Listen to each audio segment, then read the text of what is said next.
Here I have JAECOO5 and let me show you how to reset service maintenance light on JAECOO cars. So at the very beginning, let's start by using the home screen. Then let's find here and select the settings icon with this car right here. As you can see now, you can use the left menu to select here the vehicle settings. Afterwards, let's scroll down here, and as you can see here, you've got the maintenance information, maintenance features. You can enable or disable the maintenance reminder.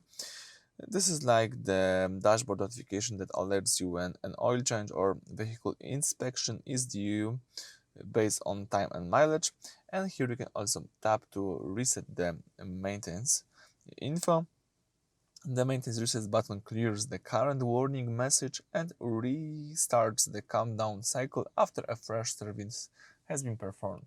So all you need to do is just tap OK. I won't be doing this right now because I would like to have my information. So as you can see, my next maintenance is after 14,000 kilometers or in 348 days.